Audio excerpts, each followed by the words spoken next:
Hello दोस्तों, कैसे आप सभी। आई होप कि आप अच्छे होंगे, बढ़िया होंगे, स्वस्थ होंगे। मैं रामराज बेड़ा आपका मेड मंत्रा प्लेटफॉर्म पर आपका हार्दिक स्वागत करता हूँ। मैं पढ़ाने वाला हूँ आपको मैथमेटिक्स सब्जेक्ट। मैथ्स सब्जेक्ट यानी कि स्टूडेंट्स क्या करते हैं, maths subject 10th pass out हुए और मैथ्स को छोड़ दिया। क्यों?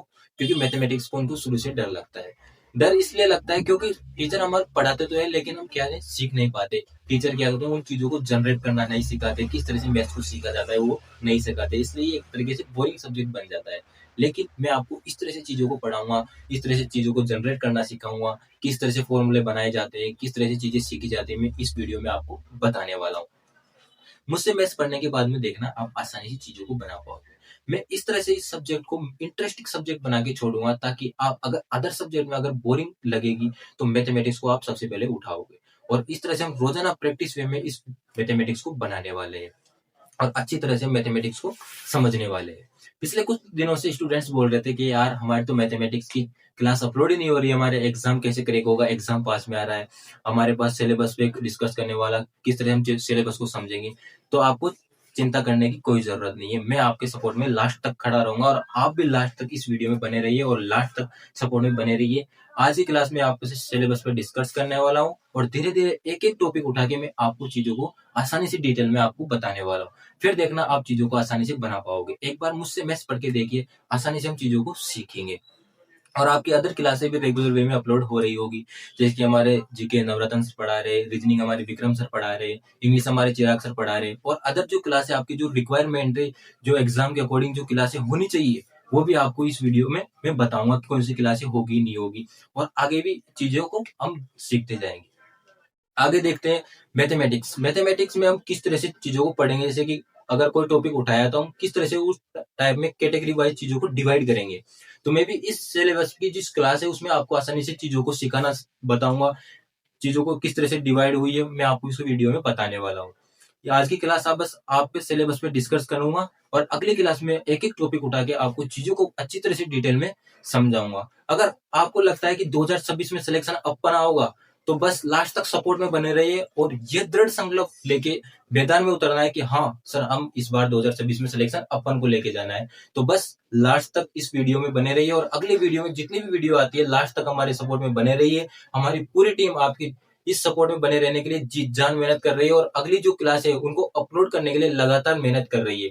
बस आप भी लास्ट तक इस वीडियो में सपोर्ट में बने रहिए। मैं पढ़ाने वाला हूँ आपको लास्ट तक मैथमेटिक्स सब्जेक्ट और लास्ट तक इस वीडियो में बने रहिए। आइए हम इस वीडियो को शुरू करते हैं। जैसा कि दोस्तों हमने ने क्लास में आपको बताया था कि आज आपकी क्लास सिलेबस पर डिस्कस करने वाले हैं।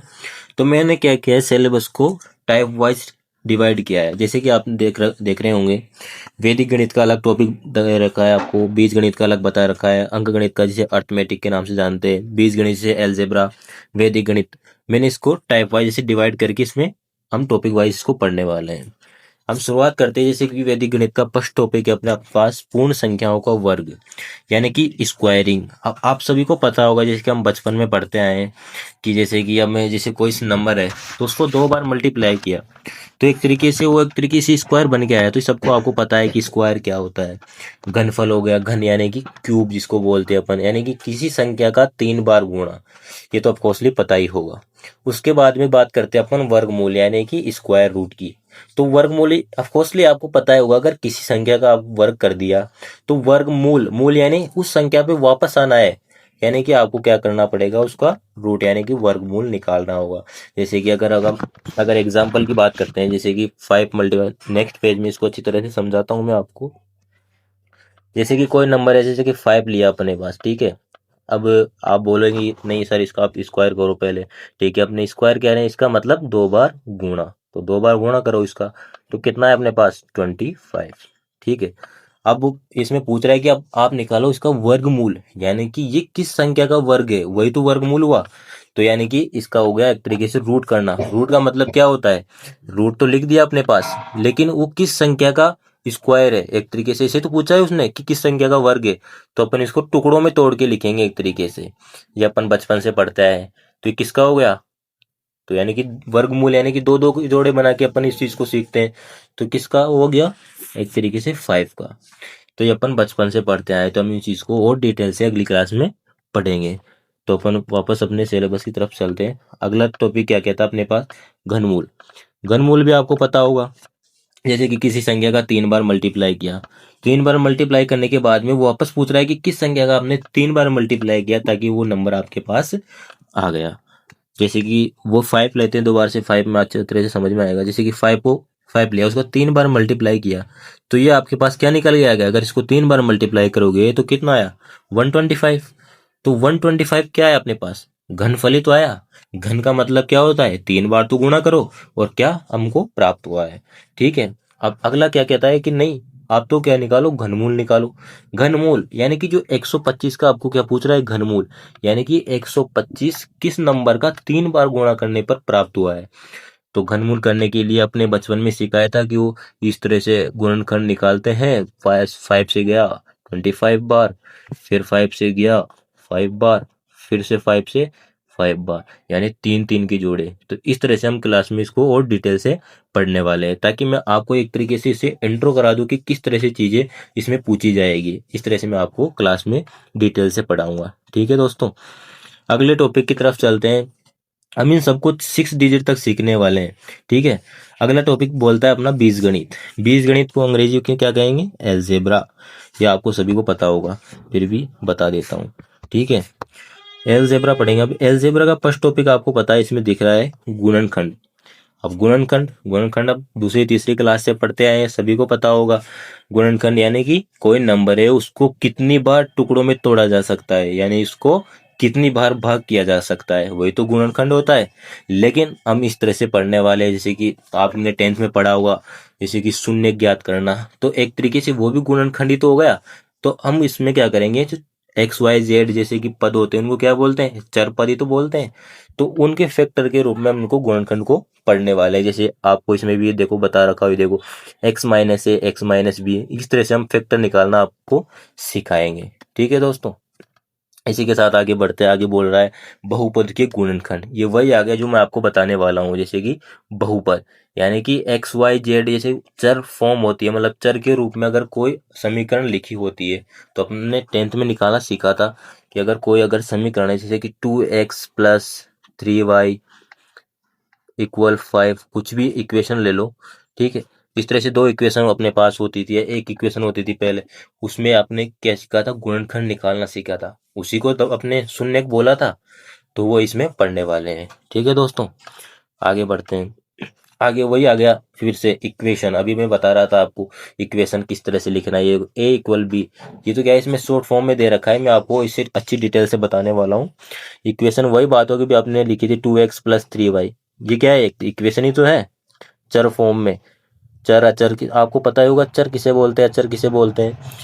ये जो एक्स वाई जेड जो अपने जो ABCD के अक्षर लिखे होते हैं ना, वो चर होते हैं। और जो इनके कोफिशिएंट यानी कि जो गुणांक होते हैं, वही तो अचर है। तो इस तरह से हम चीजों को पढ़ने वाले हैं। आगे बात करता है दो चरों वाले रैखिक समीकरण। तो अभी मैंने क्या लिखा? वो दो चर वाली तो समीकरण लिखी थी मैंने अभी।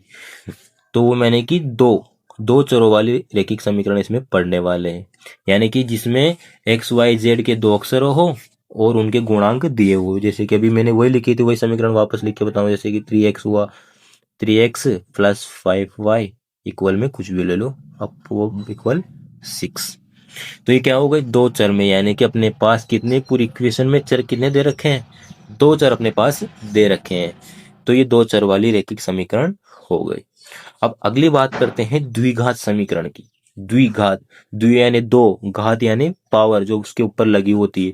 जैसे कि अपने इसमें एग्जाम्पल में भी दे रखा है, ये देखो, ये दे रखा है ax² plus bx plus c। अब ए क्या है, बी क्या है? ये एक नंबर है, इनके गुणांक है। तो मतलब अगर आपको कोई सी भी इक्वेशन हो, अगर उसमें पावर 2 दिख जाए, यानी कि घात 2 दिख जाए, तो द्विघात समीकरण होगी। और जैसे कि अपने पास मैंने अभी लिखी थी, तो ये कौन सी समीकरण होगी? रैखिक समीकरण। रैखिक, अब इसको एक पावर का तो कोई नाम से ले नहीं सकते, लेकिन रैखिक समीकरण का मतलब क्या होता है कि अपने पास उसकी पावर सभी की एक ही। देखो पावर एक ही तो इसकी, एक्स की, और इसमें कितनी है?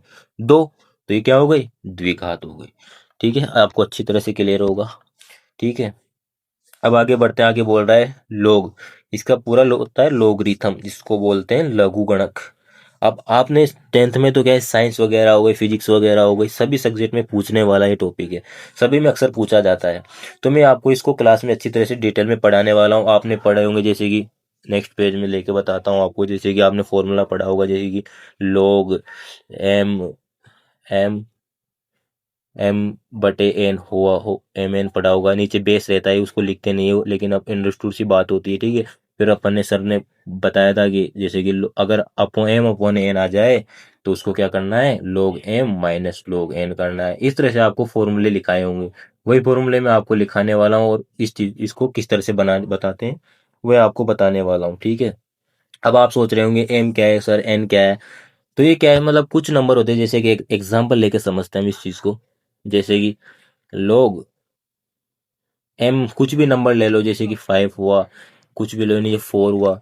तो इस तरह से हम इस चीज़ों को यहाँ पर तोड़कर लिखने वाले हैं। वही फॉर्मूला बेस पे ये काम होने वाला है, और इसकी बेसिक डिटेल में मैं आपको चैप्टर वाइज पढ़ाऊंगा, तब अच्छी तरह से बताऊंगा, ठीक है। हम वापस सिलेबस की तरफ चलते हैं। अगला टॉपिक क्या कहता है अपने, अगला टॉपिक है अंकगणित। अब अंकगणित आप भी देख रहा होगा, जैसे कि अब इसमें फोटो दिखाई दे रही है। फोटो किसकी दिख रही है इसमें, कैलकुलेशन यानी कैलकुलेटर। कैलकुलेटर क्या करता है, कैलकुलेशन करता है। कैलकुलेशन किसकी करेगा, अंकों की तो करेगा। तो इसका नाम हुआ अंकगणित, इसको अंग्रेजी में अर्थमेटिक के नाम से जाना जाता है। अब आपको इसमें अच्छी तरह से क्लियर होगा कि सर अंकगणित के कौन कौन से टॉपिक होते हैं, बीजगणित के कौन कौन से होते हैं। अगर आपसे कोई पूछ ले कि बताओ अगर तुम तैयारी कर रहे हो तो कौन कौन से टॉपिक आपके अर्थमेटिक में पूछे जाते हैं, तो आप अच्छी तरह से बता पाओगे कौन कौन से टॉपिक इसमें पूछे जाते हैं। इसमें अब फर्स्ट टॉपिक अपने बात करते हैं अनुपात और समानुपात। इंग्लिश में इसको बोलते हैं रेशियो और प्रपोर्शन। तो रेशियो और प्रोपोर्शन, रेशियो सभी को पता है, अनुपात यानी कि कुछ भी दो नंबर ले लो, जैसे कि मैंने लिया 8 और अपोन में भी लिख सकते हैं, जैसे कि इसमें लिया 6। अब बोलेंगे सर इसको काट दो, जितनी बार कटेगा वही रेशियो आ जाएगा, यानी कि वही अनुपात आ जाएगा। जैसे 2 को काटा कितनी बार, 4 बार, और 6 को काटा 2 से 3 बार। लो सर अपने पास क्या आ गया, 4:3। ये अपने पास अनुपात आ गया। ये वही चीजें हैं जो हम इन चीजों को दोबारा से पढ़ने वाले, जो अपने बचपन में पढ़ी थी। समान अनुपात में यानी कि कोई चीजें अगर समान अनुपात में कट जाए, जैसे कि अब ये देखो इसमें दे रखा है, ये इक्वेशन दे रखी है एक तरीके से, ये समान अनुपात का ये फॉर्मूला एक तरीके से आप इसमें देख सकते हो। जैसे कि पढ़ा था आपने क्या, जैसे कि ए अनुपात, ये जो आपने चिन्ह देख रहे हैं ना 2 डॉट का, ठीक है, इसको बोलते हैं अनुपात। और जो आगे दे रखा है ये 4 डॉट, इसको बोलते हैं समानुपात। समानुपात, ठीक है। अपन ने पढ़ा था बचपन में, जैसे कि अब ए अनुपात बी, अब इसको क्या लिख सकते हैं अपन, ए अपॉन बी तो लिख सकते हैं। अब ए और बी कुछ भी नंबर हो सकते हैं, जैसे कि मैंने अपने आपको बताया था, ठीक है। अब दूसरे में क्या दे रखा था, ए अनुपात बी और समानुपात 4 डॉट से इसको बताते हैं, ठीक है। फिर सी अनुपात डी। अब अपन ने पहले पढ़ा था, बचपन में पढ़ा था सभी ने, जैसे कि ए और सी को आप मल्टीप्लाई करोगे ना, तो वही जो आपका जो नंबर आएगा, जो गुणनफल आएगा, वही बी और डी को मल्टीप्लाई करने पर आएगा। तो इसको अपन शॉर्ट फॉर्म में कैसे लिखेंगे, जैसे कि A multiply C equal to B गुणा डी, इसे ऐसे तो लिखते हैं। जैसे कि अगर कोई भी एग्जाम्पल हो, जैसे ए बी सी कुछ भी नंबर हो सकते हैं अपने पास, ठीक है। तो अगर ए और सी को अगर मल्टीप्लाई करोगे तो जो नंबर आपके पास आएगा, जो गुणा आपके पास आएगा, वही बी और डी को करने पर आएगा। तो यही तो समानुपात है। यानी कि ये चीजें क्या है, अगर ये जो जिस अनुपात में होगी वही तो बी और डी के अनुपात पे होगी, यानी कि ए और सी का जो अनुपात होगा वही वो बी डी का अनुपात होगा। यही तो चीजें समान अनुपात में पूछी जाती है। अब जैसे कि इसको और आगे अगर अच्छी तरह से लिखे तो इसको कैसे लिख सकते हैं, जैसे कि ए अपॉन बी बराबर में सी अपॉन डी। आ गई वही बात जैसे मैं आपको बता रहा था। जैसे कि ये क्या है, बीच में अनुपात ही तो है, तो मैंने क्या लिखा, वही तो लिखा, ए बटे बी, इसको लिख सकते हैं, ठीक है। समानुपात आ गया तो मैंने लगा दिया बराबर। उसके बाद में सी अनुपात डी लिख रखा है तो मैंने ये लिख दिया। तो वही तो बात हो गई कि ए और बी का जो अनुपात होगा वही तो सी और डी का अनुपात होगा। तो क्या हो गया, समान अनुपात हो गया, ठीक है। वापस सिलेबस की तरफ चलते हैं। तो सिलेबस में अगला टॉपिक क्या है अपने पास, प्रतिशतता, जिसको अपन बोलते हैं परसेंटेज। परसेंटेज तो क्या अपन बचपन से पढ़ते आए, जैसे बोलते हैं, या आपने अक्सर सुना होगा घर में कि यार आपके कितने बने, जैसे कि रिजल्ट आता है अपनी क्लास का, तो सभी पूछते हैं यार तेरे कितने परसेंट बनी, यार मेरे तो इतने परसेंट बनी। तो कभी सोचा आपने कि कितने, क्या सर कब कैसे परसेंट निकलती है, कितने नंबर पे निकलती है, अक्सर सभी ने सोचा होगा ये बात। तो मैं आपको बताने वाला हूँ किस तरह से ये परसेंटेज को करते हैं। जैसे कि आपने सुना होगा जैसे कि परसेंटेज में, जैसे कि यार मैंने 8 पास की, कोई भी एग्जाम ले लो, कि यार नहीं मेरे तो रिजल्ट में जैसे 90% आया, मेरे तो 80% आए। तो आपने सोचा होगा यार ये परसेंटेज कैसे निकालते कैसे हैं? तो आपने सिखाया होगा, जैसे कि सर ने बोलते हैं, जैसे कि अगर कुछ भी जितने नंबर का पूर्णांक होता है, जैसे कि आपने टेस्ट दिया होगा बचपन में, तो आपने सुना होगा कि क्या नाम से, कि मैं 10 का पूर्णांक हुआ, ठीक है, 10 का पूर्णांक हुआ, उसके बाद में 10 में से कितने नंबर आए आपके पास? मान लो आपके 8 आए, आप पढ़ने में अच्छे थे तो आपके 8 आ गए, ठीक है। अब मैडम बताती थी कि भैया तेरे तो इतने परसेंटाइल आए, परसेंटेज आई मतलब। तो आप सोचते होंगे यार मेरे परसेंटेज कैसे आ गए, मेरे तो नंबर आए थे 10 में से 8। तो इसका परसेंटेज निकालना आपको सिखाया होगा कि क्या करो, 10 में से 8 नंबर आए तो उसको क्या कर दो, 100 से मल्टीप्लाई कर दो, तो वही आपका क्या हो जाएगा, परसेंटेज हो जाएगा। जैसे कि मैंने 100 से 100 काट दिया, 8 को 10 से गुणा किया, बराबर 80। तो आपने टेस्ट तो दिया, लेकिन टेस्ट में कितने नंबर आए आपके, 10 में से 8 आए, और मैडम ने आपको क्या बताया कि भैया आपके तो 80% आई। तो आप तुरंत निकालोगे यार मेरे 8 नंबर आए तभी तो मेरे 80% बनी। तो मैं 80% को वापस से कितने नंबर आए वो भी निकालना आपको इसको बताने वाला हूँ। तो यही तो परसेंटेज है। अब आई होप कि आपको क्लियर हुआ होगा ये चीज, और अच्छे से हम इसको चैप्टर पढ़ेंगे तब अच्छे और डिटेल से इसको बताने वाला हूँ।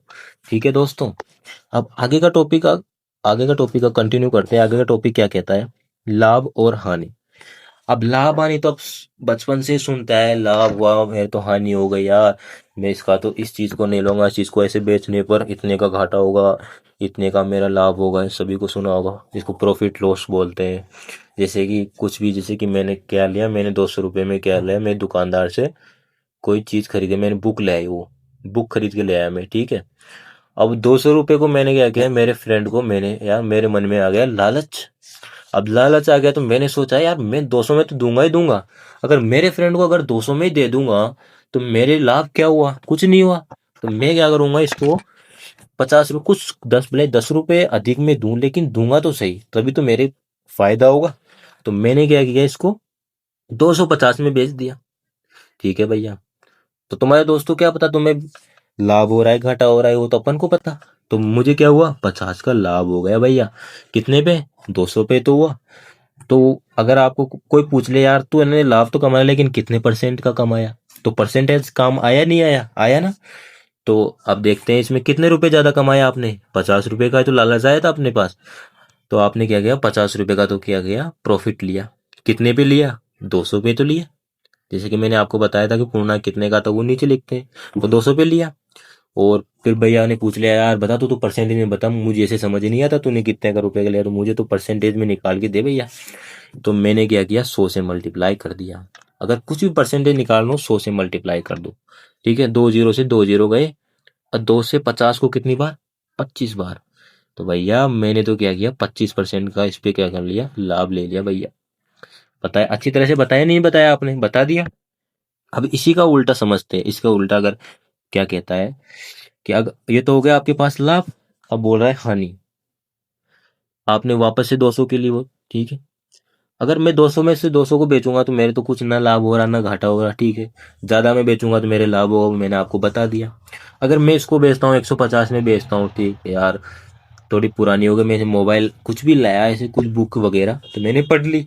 तो आपका दोस्त बोला यार मुझे तो 200 से कम ही में ही चाहिए। तो आपने किया ठीक है यार, तो मेरा दोस्त है, मैं इसको 150 में दे देता हूँ। तो आपको क्या हुआ, इसमें घाटा ही तो हुआ।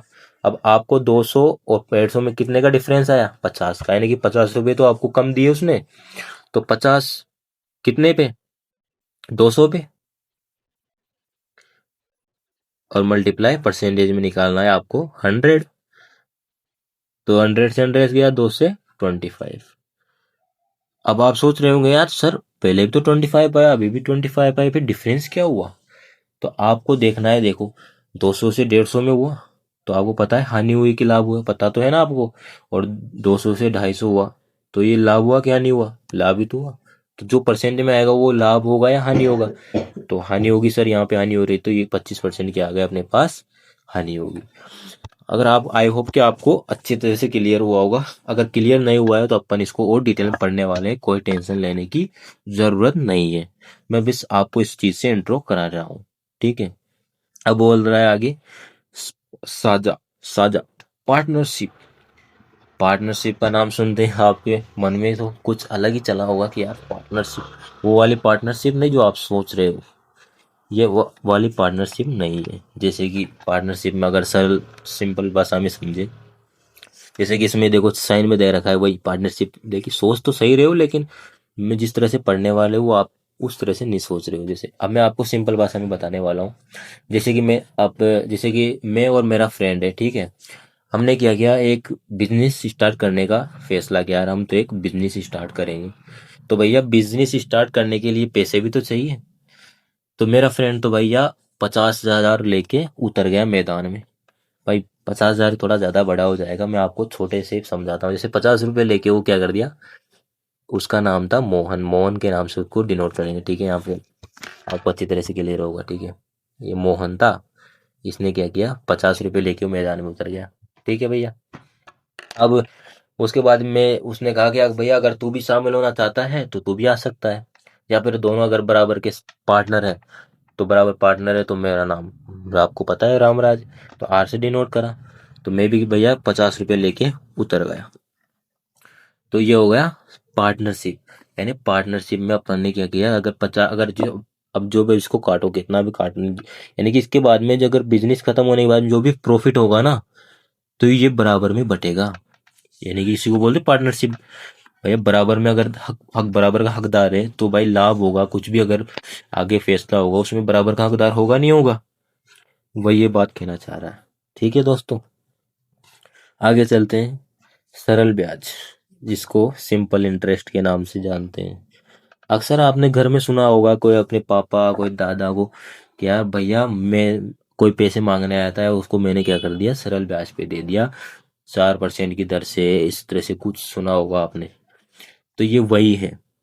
हम इसको, इसका फॉर्मूला आपने 10th में भी पढ़ा होगा, जैसे कि P गुणा R गुणा T बटे 100। ये क्या होता था, सरल ब्याज का सूत्र होता था, जिसको SI के नाम से जानते थे, सिंपल इंटरेस्ट के नाम से इसको बोलते थे। तो P तो क्या होता था, अपने पास मूलधन होता था जितने रुपए अपन दे रहे थे, और R क्या होती थी, रेट, जिसको बोलते थे दर, भैया तुम कितने परसेंट पे इस हमें पैसे दे रहे हो और कितने साल के लिए दे रहे हो भी तो बताओ भैया। तो उसी हिसाब से अपन इसमें मान रखे और डायरेक्ट अपन ने क्या निकाल लिया, SI सिंपल इंटरेस्ट। यही अपन इसमें पढ़ने वाले हैं। ये तो सरल ब्याज था। अब आपने नया नाम सुना होगा चक्रवर्ती ब्याज। आई होप कि आपने सुना नहीं होगा, या सुना होगा तो अच्छी बात है। तो सरल ब्याज, सरल ब्याज के बाद में आता है चक्रवर्ती ब्याज। अब इसमें देखो साइन भी दे रखा होगा, साइन से कुछ समझ में आ रहा है आपको।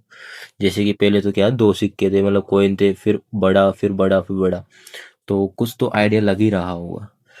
अब चक्रवर्ती ब्याज को अगर सरल भाषा में समझे, जैसे कि मैंने क्या किया, कोई राशि थी मैंने दे दी, ठीक है, 2 साल के लिए 3% के लिए दे दी कुछ भी, ठीक है। अगर मैं उस ब्याज को नहीं चुकाऊंगा तो मान लो जैसे कि 1 लाख रुपए थे। अब सभी को पता होगा एक गांव की भाषा में बोल रहे थे 1 लाख रुपए है, ठीक है।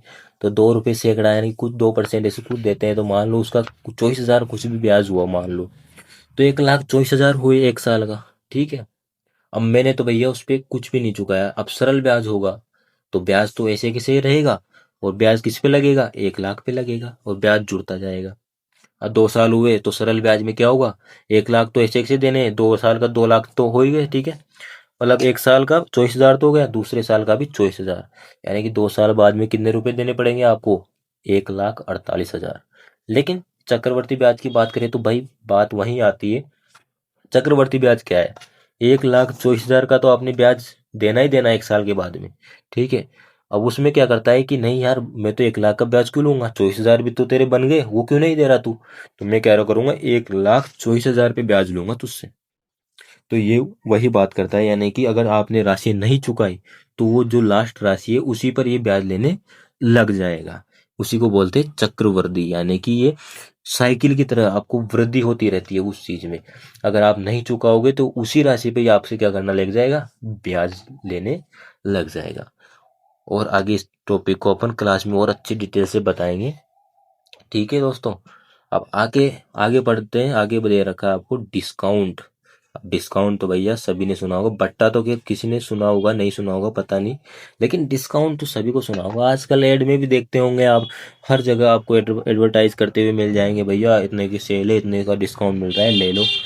तो वही डिस्काउंट है, आपने सही सोच रहे हो। डिस्काउंट यानी कि कितना आप छूट दे रहे हो एक तरीके से, दूसरा जिसको छूट भी ले सकते हैं, छूट भी इसको सरल भाषा में कह सकते हैं, अपनी भाषा में छूट, कितने की छूट। जैसे कि वही अब इसमें भी क्या आएगी, परसेंटेज काम में आएगी।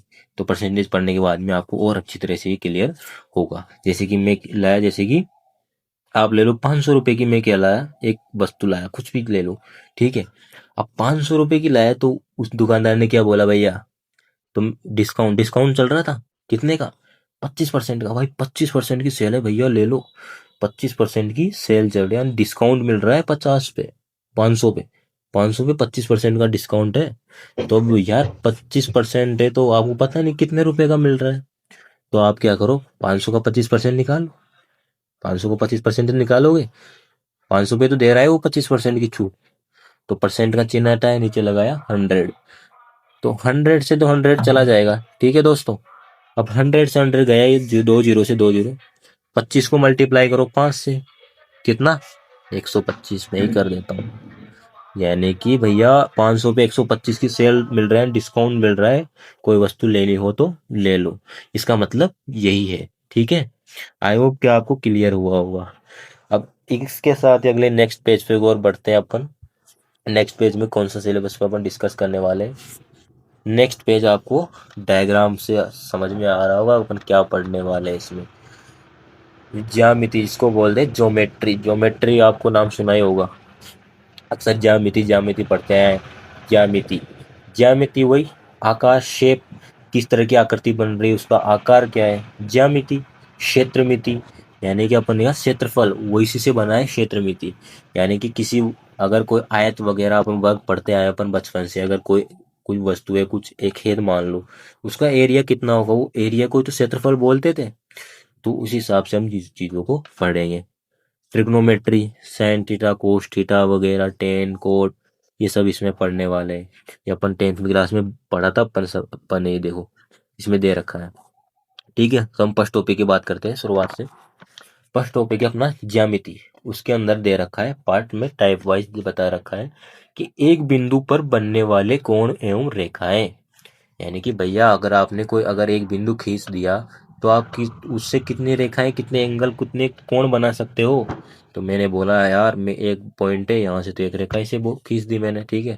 अगर मुझे कोण बनाना है तो मैं ऐसे खींचूंगा, ये बन गया कोण, ठीक है। और रेखाएं तो आप खींच सकते हो, जैसे कि मैंने खींच दी, ये खींच दी, इस तरह से अपन इसको बना सकते हैं। ये उसी पे हम डिस्कस करने वाले हैं, ठीक है। आगे बात करते हैं। आगे बता रखा है इसने सरल रेखीय आकृतियां। यानी कि अगर सरल रेखा आकृतियां, आगे इंग्लिश में बता रखा है इसने रेक्टिलाइनर, क्या रखा है, रेक्टिलाइनर शेप्स बता रखा है, ठीक है। अब इसमें देख रहा है ट्राइंगल बना रखा है, एक वर्ग बना रखा है, यानी कि एक रेखा से ट्राइंगल बनाना। तो ट्राइंगल तो बना देंगे, और आगे इस आकृतियों को किस तरह से हम समझने वाले हैं, मैं इस वीडियो में आगे बताने वाला हूँ, ठीक है।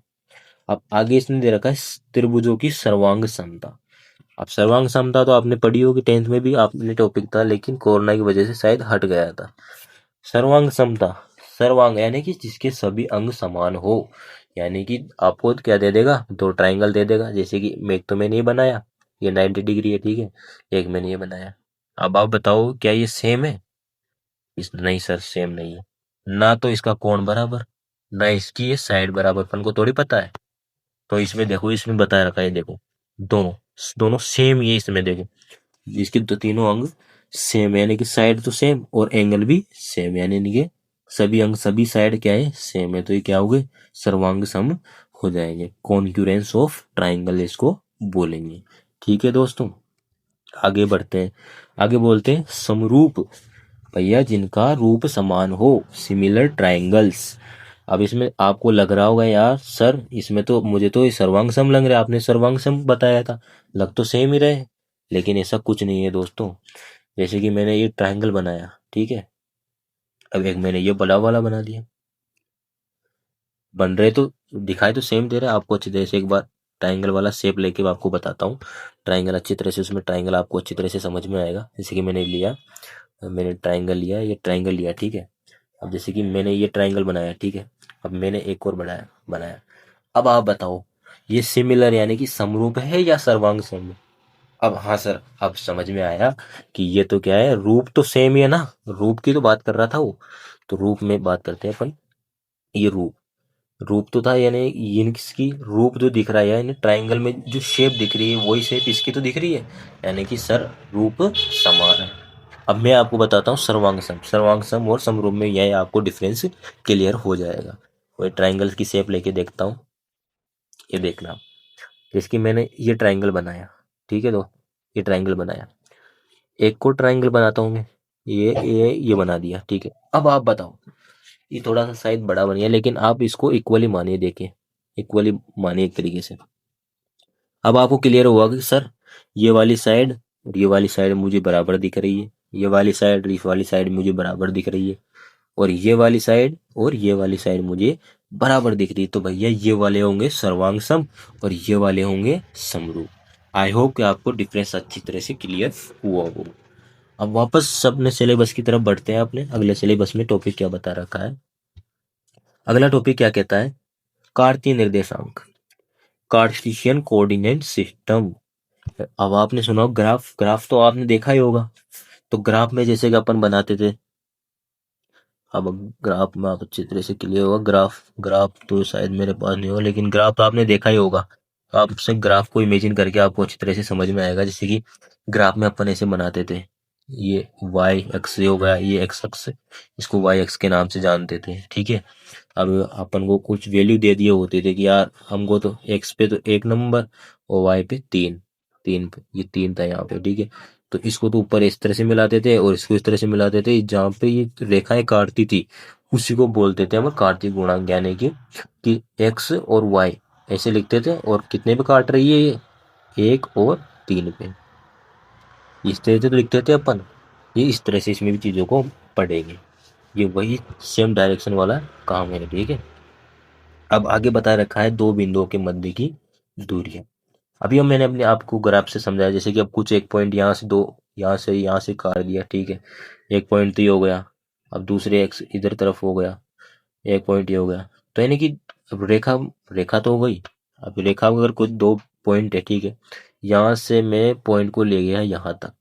अब पूछा है कि भैया अब इसके डिफरेंस के बीच में दूरी कितनी है, वो दूरी आप इसमें मुझे आप बताओ।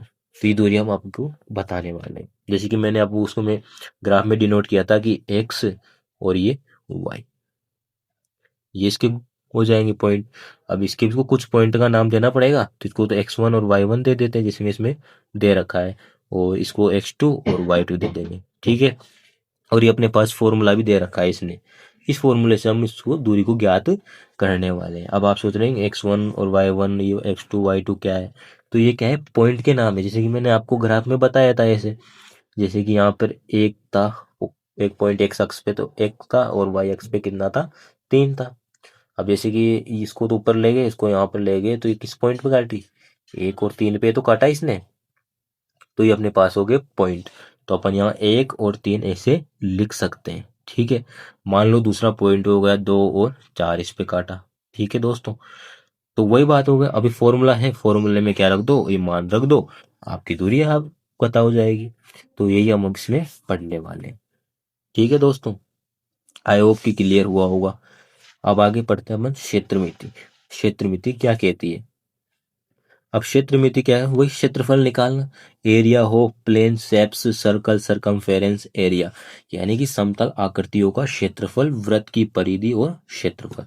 समतल यानी कि समान, जिसका तल समान हो, जैसे कि अपन ने इसमें बता रखा है, जैसे कि आयत, आयत समान तल है। अब इसमें देखो इसने डार्क कर रखा है, यानी कि इसके अंदर ही पूरा वाला, इसके अंदर हम क्या करने वाले हैं, इसका क्षेत्रफल क्या होगा ये निकालने वाले हैं, ठीक है। अब आगे दे रखा है इसने परिधि। परिधि क्या होती है? वही सरकमफेरेंस, उसकी दीवार।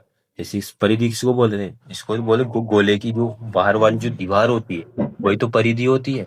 अब आप सर बोलोगे सर ये आयत में भी तो बाहर दीवार है, इसको आपको परिधि की नहीं बोला? तो परिधि मैंने इसलिए बोला है, जिस समतल जो आकृतियां होगी ना उसका तो परिमाप होता है। तो और जो गोल शेप वाली होती है उसकी हमेशा परिधि में जो दीवार होती है उसको बोलेंगे परिधि। ठीक है, तो हम इसका क्षेत्रफल निकालना बताएंगे आपको, इसका परिमाप, परिमाप उसी तो बोलते हैं, इसके चारों तरफ जो दीवार है वो कितनी लंबाई की है वो निकालना हम आपको उसको में बताएंगे। जैसे कि आपको फॉर्मूला में बता रखा हो है इसमें, देखो एल गुणा बी आपने पढ़ा ही होगा। एल गुणा बी क्या होता है? लंबाई इंटू चौड़ाई। किसका? आयत का ही तो होता है। इसमें सी दे रखा है, देखो 2 पाई आर। 2 पाई आर अपन ने पढ़ा था, परिधि का सूत्र 2 पाई आर, ऐसे कुछ पढ़ा था अपन ने बचपन में, तो वही इसमें हम डिस्कस करने वाले हैं। आगे दे रखा है ए। अब आगे मैं सब आपको बताने वाला हूँ, ए से क्या डिनोट करते हैं, पेरीमीटर को किससे डिनोट करेंगे, ऐसे परिमाप को किससे बताऊंगा, ये सब मैं आपको बाद में बताने वाला हूँ। टॉपिक वाइज पढ़ते जाएंगे हम, अच्छी तरह से चीजों को समझते जाएंगे। ठीक है, अगला टॉपिक दे घन और घनाभ। वही बात आ गई इसमें भी, ये घन है ऊपर वाला और नीचे घनाभ दे रखा है। हम इसका वॉल्यूम, वॉल्यूम यानी आयतन और क्षेत्रफल पढ़ने वाले हैं। इसका फॉर्मूला भी इसमें बता रखा है, जैसे कि एक क्यूब हो गया, 6a² इसका क्या होता है? एरिया होता है। हम इस चीज में इसको आगे पढ़ने वाले चित्र से डिटेल में। हम इसको फॉर्मूला जनरेट करना भी आपको बताएंगे, किस तरह से फॉर्मूले बनते हैं मैं इस वीडियो में आगे फिर बताऊंगा, सिलेबस के अकॉर्डिंग डिस्कस करने वाला हूँ। ठीक है, आगे इसमें गोले हो गए, शंकु, बेलन के पृष्ठीय क्षेत्रफल, आयतन आपको अच्छी तरह से क्लियर हो रहा होगा। यहाँ पे जो चित्र डायग्राम दे रखे हैं, तो ये पूरे डायग्राम के हम फॉर्मूले, किस तरह से फॉर्मूले बने हैं, किस तरह से इनका क्षेत्रफल निकालेंगे, किस तरह से इनका आयतन वगैरह, हम सब आपको इसमें बताने वाला हूँ।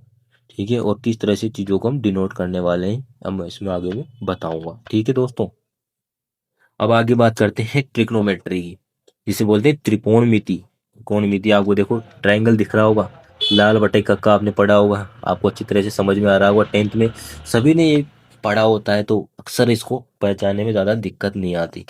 जैसे कि अभी त्रिभुज दे रखा है, इसमें कोण एवं उनके माप।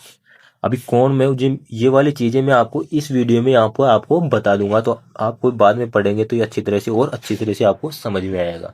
ठीक है दोस्तों, अभी कोण उनके माप, जो अपने जो डी बोलते हैं ना उसको, डी जिससे हम मेजर करते हैं कि एंगल कितने का हुआ, वो सब वगैरह इसमें हम पढ़ने वाले हैं। ठीक है, आगे बात करते हैं न्यून कोणों के त्रिकोणमितीय अनुपात। अब आपको पता होगा, जैसे कि ये अपन एक लंब बटे कर्ण, जैसे कि नीचे वाला आधार होता है, ऊपर ये वाला लंब होता है, ये कर्ण होता है, ये सब इसमें पढ़ने वाले हैं। और किस तरह से साइन थीटा कोस थीटा के इसमें रूल अप्लाई होंगे, सब इसमें अपन पढ़ने वाले हैं। वैसे तो अपन ने 10th में पढ़ा ही था, और भी अच्छी तरह से डिटेल में इसमें पढ़ने वाले, ताकि वो अच्छे से आपको क्लियर होगा। मैं आपको थोड़ा थोड़ा इसलिए बता रहा हूँ ताकि आप चीज से इस तरह से गो थ्रू हो जाए एक तरीके से, हाँ वास्तव में इस टॉपिक में ये पढ़ने वाले हैं। और इसलिए तो हम इससे पहले मैं आपको कुछ तो बातें तो इस वाले टॉपिक में बता दिया करूंगा पहले, ताकि आपको समझने में इजी रहेगा बाद में। ठीक है दोस्तों, आगे बात करते हैं सर्व समीकरण। अब आपको सर्व समीकरण तो पढ़ी होगी, जैसे कि डायरेक्ट होती है fix sign square theta plus cos square theta बराबर 1।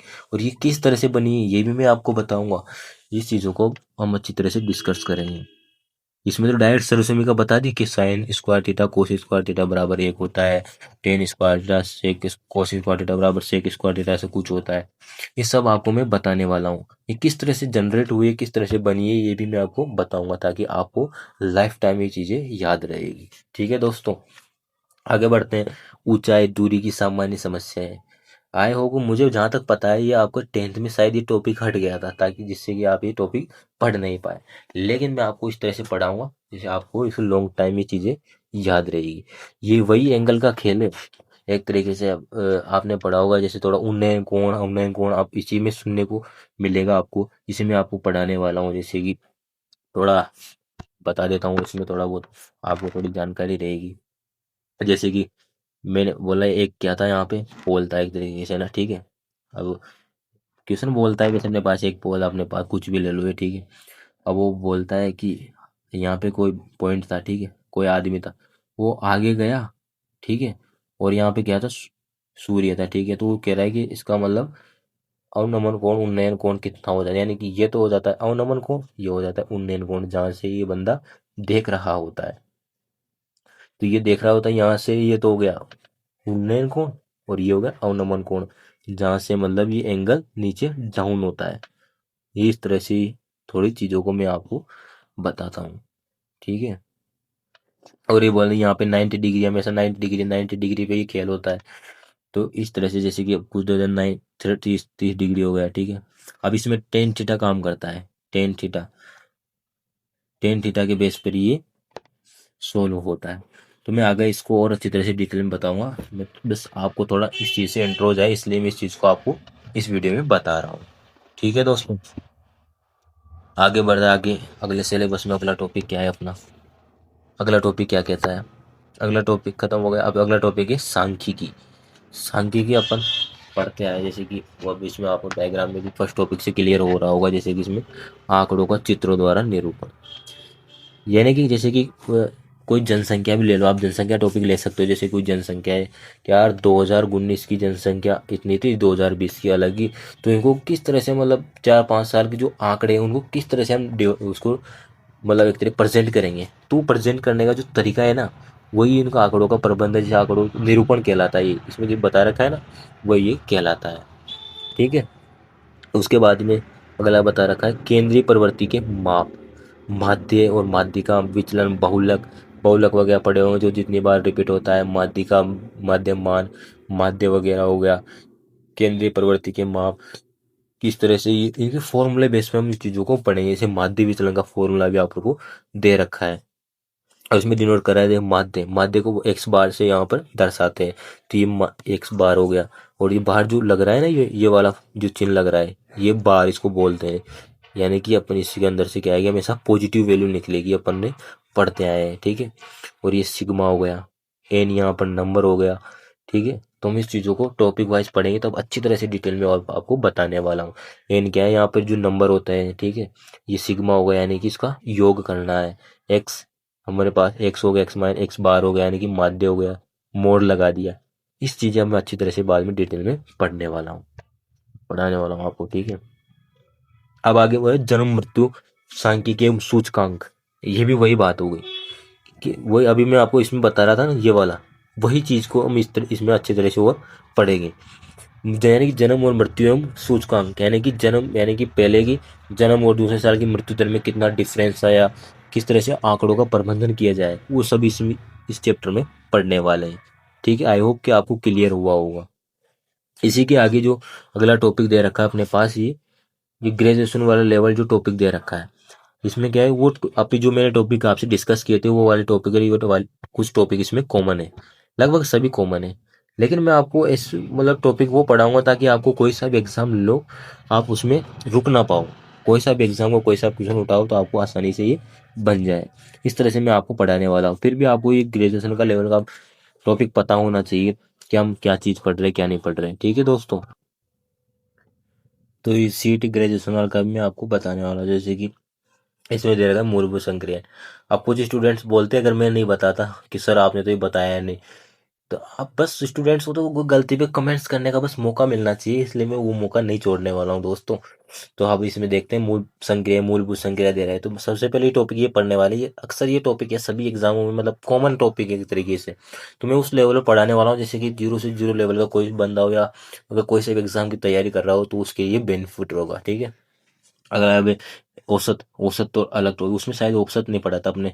औसत तो वही है जैसे कि अपने पढ़ा, जैसे कि कोई 5 नंबर है, 2 हुआ, 3, 4, 5, आप पूछ लिया बताओ भैया इसका औसत क्या है, तो औसत वही तो है, राशियों का योग बटा राशियों की संख्या, तो जोड़ो, 5 और 9 कितने हुए, 5 और 4 9, 9 और 3 12, 12 और 2 14, यानी कि 2 + 3 + 4 + 5, कितने नंबर है, कितनी संख्या है, 4 है भैया। 4 से क्या कर दो, इसको डिवाइड कर दो, भाग दे दो, तो कितने हुए थे अपने पास, 9 और 5, 5 5 9 और 3 12, 14 हो गए थे।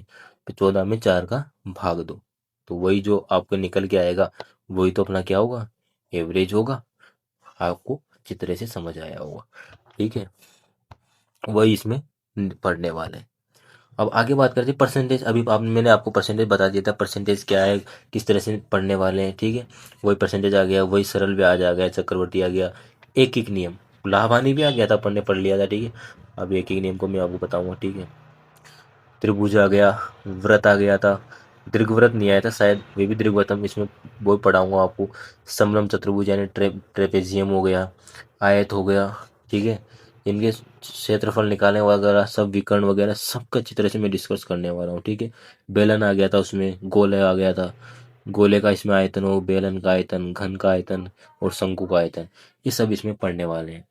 ये वाले टॉपिक तो शायद आ गए, शंकु नहीं आया था।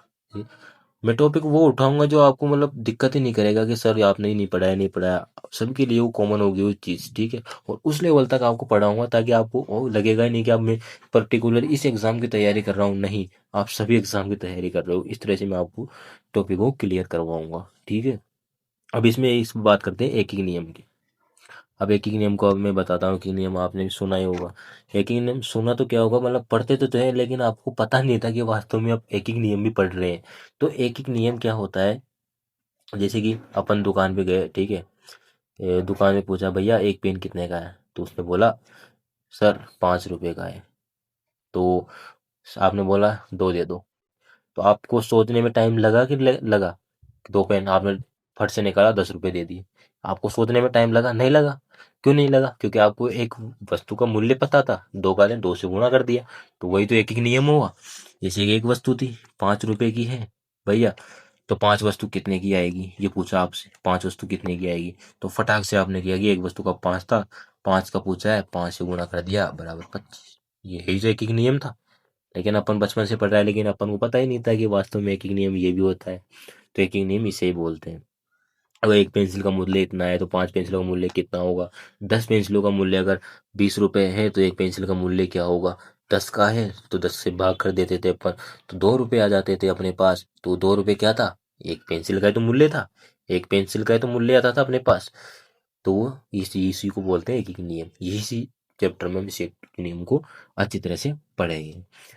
अक्सर लोग क्या करते हैं, मतलब पढ़ते तो है लेकिन उसको पता नहीं होता कि वास्तव में अपन इस नियम को पढ़ रहे हैं, यहाँ पर अप्लाई कर रहे हैं, तो हम इसको पढ़ने वाले हैं। इस तरह से आपके सिलेबस पे डिस्कस हुआ, खत्म। इस तरह से आपको आपको आई होप कि आपको क्लास अच्छी लगी होगी। सिलेबस को जिस तरह से हमने डिस्कस किया है उस तरह से टॉपिक वाइज चैप्टर को उठाएंगे और अच्छी तरह से टाइप वाइज डिटेल को पढ़ते जाएंगे। और हर क्वेश्चन के साथ में एक क्वेश्चन आपको प्रैक्टिस के लिए दिया करूंगा, फिर उस क्वेश्चन का आंसर हम अगली क्लास में डिस्कस किया करेंगे।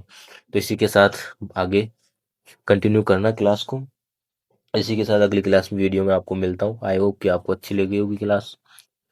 ठीक है दोस्तों।